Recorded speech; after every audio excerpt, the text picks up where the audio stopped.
በስመ አብ ወወልድ ወመንፈስ ቅዱስ አሐዱ አምላክ አሜን። ሰላም እግዚአብሔር አምላክ ምስኩላትኩም ይሁን። ክቡራት ተከታተልቲ ናይ ዚ መንፈሳዊ ቻናል ዘኢየሱስ ከመይ ኣለኹም? ሰላም ክትህሉ ብድጋሚ ናይ እግዚአብሔር አምላክ ሰናይ ፍቃድ ይኹነና። ናይ እግዚአብሔር አምላክ ምሕረት ናይ ድንግል ማርያም ማላድነት ናይ ኩሎም ቅዱሳን እግዚአብሔር አምላክ ፈጣን ረድኤትን ጸሎትን ምስኩላትና ይኹን እንዳበልኩ ከም ፍቃድ እግዚአብሔር አምላክ ናይ እግዚአብሔር አምላክ ረድኤት ድጋፍ ምግባር ከም ትልሙት ሕጅውን ንስጻንሕት ንገብርና። ስለዚህ ነዚ ቪዲዮ እዚ ጀሚር ክሳብ ዝውዳ ብጽማናት ተከታተሉሞ ኣብቲ ዝህብወካ ሓሳብ ርእይቶ ተልኩምካ ኣብቲ ቦታ ናይ ኮመንት ምሃቢ ሓሳብኩም ርእይቶኩም ኣብ ክትገድፉ ይላበኩም። ነዚ ፈነው እዚ ነዚ ቻነል ዝሓደስ ዝኾንኩምካ እዚ ቻነል እዚ ብሓውኩም ዘሩ ዝዳሎ መንፈሳዊ ቻነል ዘኢየሱስ ዝብል እዩ። ስለዚህ ነዚ ቀጻሊ ንዝፈንዎ ኣብ ግዜና ኣብ ሰዓት መታን ክበጽሐኩም ሰብስክራይብ ገርኩም እንድሕርፈትኩም ወኻ ላይክ ገርኩም ናብ ካልእ ሰብ ሸር ክትገብሩ ክትብልዎ ይላበኩም። ስለዚህ ከፍቃድ አምላክ ሕጂ ክልተ ቪዲዮ ሒዘ ቀሪበ ኣለኹ ብዛዕባ ንእሽተይ ክብል ኣብቲ ዝህቦ ሓሳብካ ድኾነ ንሕርሕቶ ርእይቶ ኣቕረታ ንሕር ኣብቲ ዝህቦ ሓሳብካ ርእይቶ ተልኩም ኮይኑ ከምቲ ተቀዲም ዝበልኩ ኣብቲ ቦታ ናይ ኮመንት መባሃቢ ኣብ ክትጽሕፍዎ ይላበኩም። ኣቀዲመ ሓንቲ ጠቕሲ ካብ መጽሓፍ ቅዱስ ካብ ምሳሌ ምዕራፍ 19 ፍቅዲ 17 ዘሎ ሃይለ ቃል ሓንቲ ኣንቢበ ናብቲ ኣዳልያ ዘለኹ ክኸይደ ማለት እዩ። እንታይ ብል ኣብ ምሳሌ ምዕራፍ 19 ፍቅዲ 17 እቲ ንእትኻ ዝርህራሃሉ ንእግዚአብሔር የለቅሕ ንሱውን ንሰናይ ግብሪ ክፈድዮ ይብለና። እቲ ንእትኻ ዝርህራሃሉ ንእግዚአብሔር አምላክ የለቅሕ ንሱኻ እግዚአብሔርካ ንሰናይ ግብሪ ክፈድዮ ይብለና። ስለ ቃላቱ እግዚአብሔር አምላክ ሰናይ ፍቃድ ይኹነና። ስለዚህ ነዚ ሃይለ ቃል እዚኣ ተጠቐምክላ ንምንታይ ስለ ዘለኹ ምናልባት ሰሚዕና ርኢና ንኸውንና ብናይ ኢትዮጵያ ማህበራዊ መራኸቢታት ብፍላይ ናይ ዩቲዩብ ቻነላት ዝወፅእ ዘሎ ናይ ሓውና ማሰር ኣብነት ኣቦ ድኻታት ዝኾነ ናይ ጥዕና ምግዳል ጥዕና ከም ዘይረኸበ ሓይሙ ከም ዘሎ ወላ ካብ ቃል እውን ኢልዎ ማለት እዩ።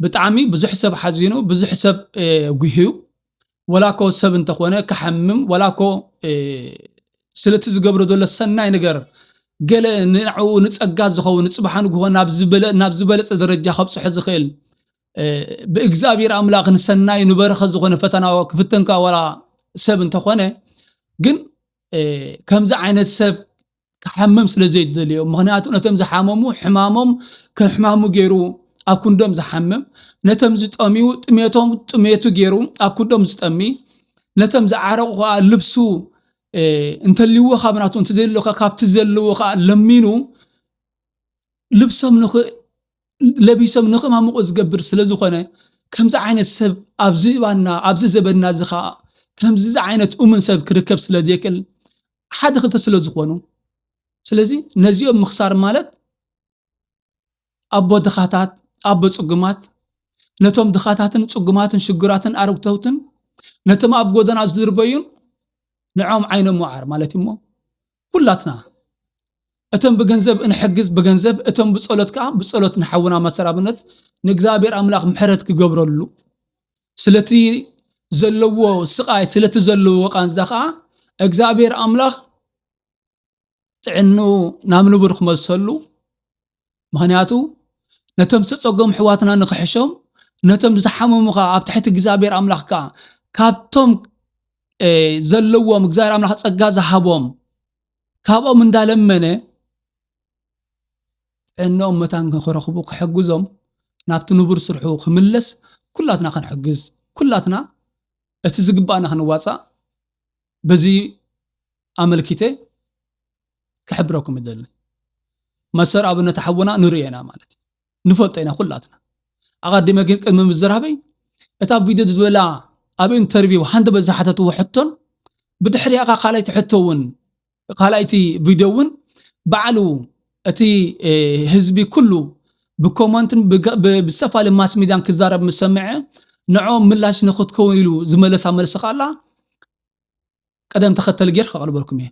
ቅድም እቲ ሓንተ በዛሓተትዎ እሞ እሱ ከዓ እቲ ሕማም ክፍለጠሉ ይደሊ ከም ዘይነበረ ግን እቶም ምስኡ ኣብ ጥቑም ምስኡ መሳርሕቱ ዝነበሩ ግን ነቲ ነገርቲ ንካል ሰብ ከምቲ ነገሩ እሞ ነቲ ሳቅዮ ዘሎ ብዝተኻለ መጠን እሱ ክሕከም ከም ዘለዎ ከምዚ ክሓቶ ከም ዘለዎ ነቲ ናይ ቻነል ኢንተርቪው ዝገብር ዘሎ ዩቲዩብ ኦውነር ንዑ ከም ዝሓበሮ ሃንደበትኩም ዝኾነ ትሕት ዝገልጽ ማለት ስለዚህ ፕሌይ ከገብርአ ተኸታተልዋ ብድሕሪያ ክመጽ እየ እኔ ከጤና ሁኔታ ጋር ተያይዞ ባለው አጠገቤ ላይ ካሉ ሰዎች ምናልባትም የሚወጡ ነገሮች ይሆናሉ ብዬ አስባለሁ። በእኔ ምክንያት ግን ማንንም ሰው ማስጨነቅ አልፈልግም። አንድ የሚያምነው ነገር አለ። እግዚአብሔር ሁሉን እንደሚችል የውስጤን ህመም እሱ እንደሚፈውስ ሰው ፊትን ያያል፣ እግዚአብሔር ልብን ያያል። አጥላው ሰውን ስትረዳ የሰዎችን ህመም የሰዎችን ስቃይ ደርሰ መከራቸው አጠገብ ላይ ስትቆም ልክ እንደኔ ሌሎችም እንደዛው ናቸው። ፊታቸውን ስታይ ወጥተው ሲገቡ ለሌሎች ሲተርፉ ለነሱ ይበቃቸው ይመስላል። በዚህ ሳምንት ውስጥ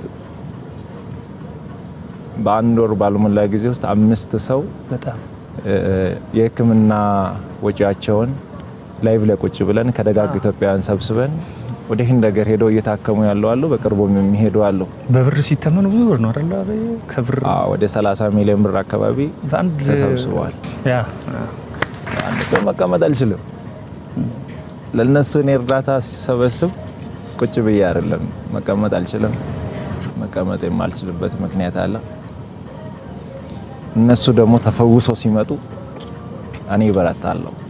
የነሱ ገንዘብ ተሰብስበው እያለቀሱ የነበሩ እናቶች፣ እያለቀሱ የነበሩ አባቶች፣ የአንገቱን የደፋው ወጣት አንገቱን ቀና ሲያደርግ ያቺ እናቷ በኩላሊት ምክንያት ታማ ስታለቅስ የነበረች እህታችን ሳቋን ሲያይ እኔ ልብ ይበረታል። የኔን ህመም እዛ ጋር ረሳለሁ፣ የኔን መታመም ረሳለሁ። ግን ደግሞ ሳልፈልግ ሰውነቴ እየቀነሰ መጣ። እኔ ህመሜን ለሰው ማሳየት አልፈልግም፣ ሰው እንዲያቅብኝ አልፈልግም። አንዳንድ ጊዜ ደግሞ ስጋ ያሳያል። ትልቁ ችግር እሱ ነው። ጃኬት ብትደረብም ይታያል፣ ውስጥ ያሳያልና ጸልዩልኝ። እኔ የኢትዮጵያ ህዝብ አንድ የሚማጸነው አንድ ለኢትዮጵያ ህዝብ መናገር የሚፈልገው ከእግዚአብሔር በታች በእናንተ ጸሎት፣ በእናንተ እንባ፣ በእናንተ ምርቃት ነው እስከዚህ ያለውትና አሁንም እግዚአብሔር በዛ መንገድ ያቆመኛል ብዬ አስባለሁ። ከምዚ ሰማዕናዮ ሓውና ማሰር ኣብነት እታሕቶ ከምቲ ንሱ እውን ዝበላ ሃንደበት ያንዑ እሱ ንማንን ሰብ ኣይነገረን ካብ ስድሩ ወፃኢ ካብቶም በጀካ ካብቶም ኣብ ምስኡ ኣብቲ ከባቢ ዘለዉ ኣብቲ ስራሕ ምስኡ ዝሰርሑ ዘለዉ እንተዘይ ኮይኑ ወይ ካቶም ሓካዮምን ከም ሓካዮም ዝፈልጦ እንተዘይ ኮይኑ ንማንም ሰብ ሓገዝ ንኽረክብ ኢሉ ሕማሙ ባዕሉ ክጋደል ፀንሑ ዳ እምበር ንዝኾነ ሰብ ክሰማዕ ኣይደለየን ነይሩ። ምክንያቱ ንዕኡ ክሕግዙ ክብሉ ነቶም ካልኦት ሕሙማት መታን ከይርስዑ ብምባል ሕማም ብውሽጢ ፀሪዎ ነይሩ ማለት እዩ። ሕጂ ካብታ ቃል እንታይ ዝብል እዚ ነገር እዚ ምናልባት ካብቶም ካባይ ቀረባ ዝኾኑ ወፂኡ ክኸውን ዝኽእል ኢሉ ብልክዕ ከዓ ነቲ ሕማሙ ከዓ ሓቂ ከም ዝኾነ ናይ ቃንዛ ናይ ስጋ ቃንዛ ናይ ስቃይ ከም ዘለዎ ንዓመትን 6 ወርሕን ብውሕዱ ኣከባቢ ይሳቀ ከም ዘሎ እሞ በታዕቕሙ ከዓ ካብቲ ሕማምቲ ንኽሓዊ ይጋደል ከም ዘሎ ነጊርና ማለት እዩ። እግዚአብሔር አምላክ ምን ምሕረት ግበረልካ እንታይ ዝሉ ቦታትና ፈውስኻ ቁስልኻ ቁስሊ ከልብ ግበረልካ ብሉ። ስለዚህ ማሰርሓ ኣብነት ሓውናኻ ነቲ ጽጉም ነቲ ድኻ ነቲ ኣረጊት ነቲ ሽማግለ መታን ረዳይን በጽሐን ክትከውን ናቲ ቅድም ዝነበረ ጥዕናኻ ናው እግዚአብሔር አምላክ ክመልሰካ እሞ ረዳት ክትኮኖም ነቲ ጽጉም በዚ መገዲ እዚ ንእግዚአብሔር አምላክ ኩላትና ጸሊና ነዚ ሓውና እዚ ናብቲ ንቡር ጥዕና ንኽመልስ በብተዓቕምና ክንድግፍ እቲ ብገንዘብ እንሕግዝ ብገንዘብ እተን ብጸሎት ከዓ ብጸሎት ክንዝክሮ ብስም እግዚአብሔር አምላክ ይላወኩም። ምክንያቱ ሓደ ሰብ ኣይኮነን እዚ ህዝቢ እዩ፣ እዚ ሃገር እዩ።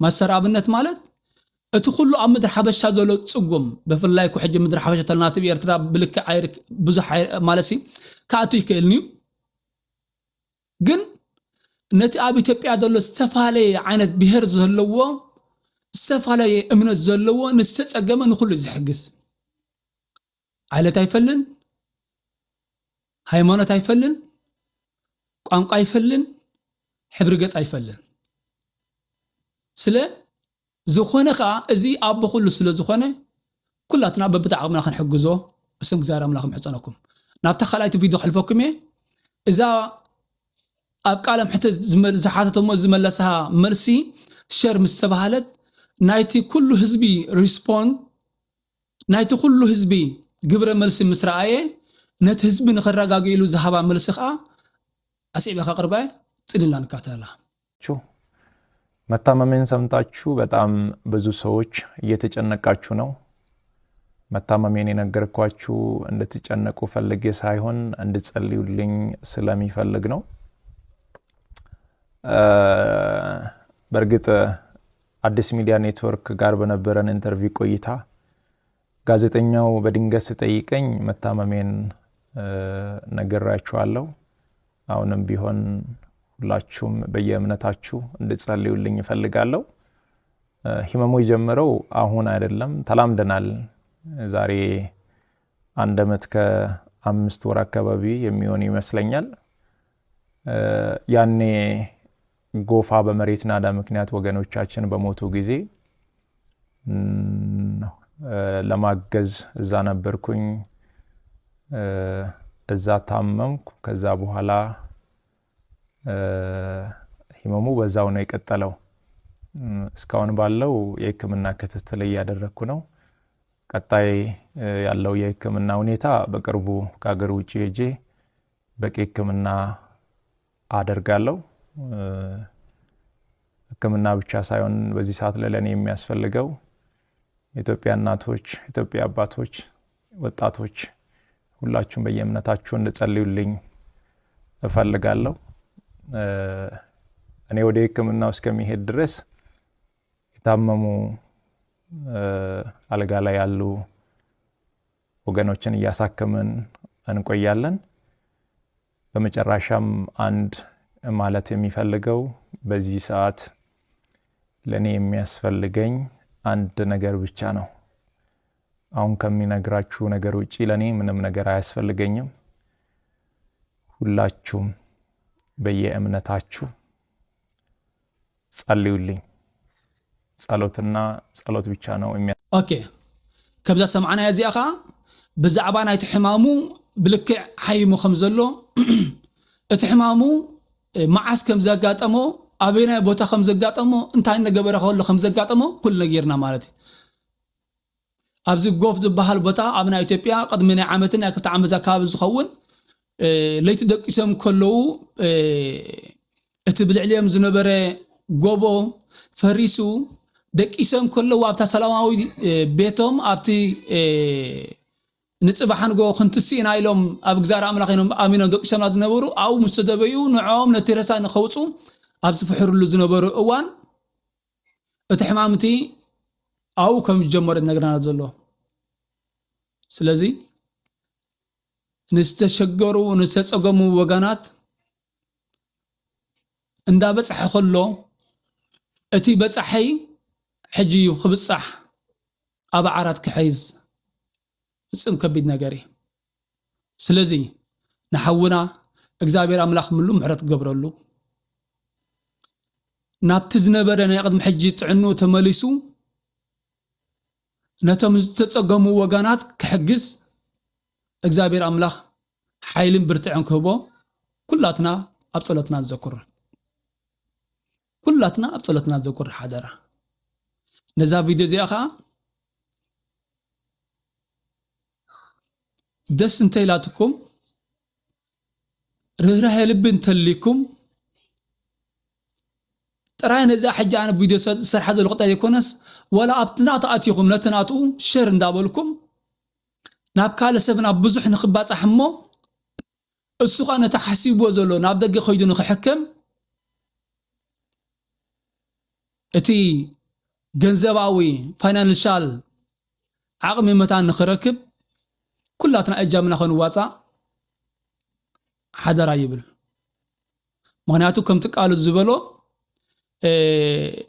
غزيونو غدا ايكونن ግን ንደገ ኾይዱ ከሕከም መደብ ከም ዘለዎ ክሳብታ እቲ ኣሐከማይ ክሕከም ኢሉ ክሳብ ዝኸደላ ግን ነተም ዝሓመሙ ዝተሸገሩ ሕክምናዊ ረድኤት ንኽረኽቡ ስርሐይ ደዋ ይብል ነይሉ ንእግዚአብሔር አምላኽ ሓይሉ ገይሩ ክቅጽል ይብላሎ ሞ እግዚአብሔር አምላኽ ሓይል ይሃቦ ነቲ ዝነበረ ህይወቱን ነቲ ዝነበረ ስርሑን ተመሊሱኻ ነተም ሰጸገም ወገናት መታን ንኽበጽሖም ጸቂዕ መታን ክኾኖም ኩላትና በተከከም ዝከኣለና ሓገዝና ኽነበርክት ብስ እግዚአብሔር አምላክ ይላበወኩም እዚ እንዳበልኩ ኣብዚ ኽውድኤ ቅዱስ እግዚአብሔር አምላኽና ባሪኹን ቅዱስን ስለዝሃበና ነዚ ግዜና እዚ ክብሪ ምስጋና ንዕይኹኖ ዝተረፈ ግዜና ኸዓ ቅዱስ አምላኽና እግዚአብሔር ከምቲ ዝሓለፈ ከም ምሕረቱ ተኣምበር ከም በደልና ኸይረአየ ኣብ ካልእ ፈነወ ብኻልእ መደብ ክሳብ ንራኸብ ሰላም እግዚአብሔር አምላክ ምስኩላትና ይኹን ነዚ መደብ እዚ ደስ ተይልኩም ሓደስ ዝኾንኩም ሳብስክራይብ ግበሩ ሰሚዕኩም ደስ ይልኩም ከ ናብ ካልእ ሰብ ንኽባፅሕ ሸር ትገብሩ ላይክ ትገብሩ ይላበኩም ዝተረፈ ንመጻኢ بخال تحسك سامر رخب دقامه سلام እግዚአብሔር አምላክ ምስኩላትና ይኹን ወስብሐት ለእግዚአብሔር አሜን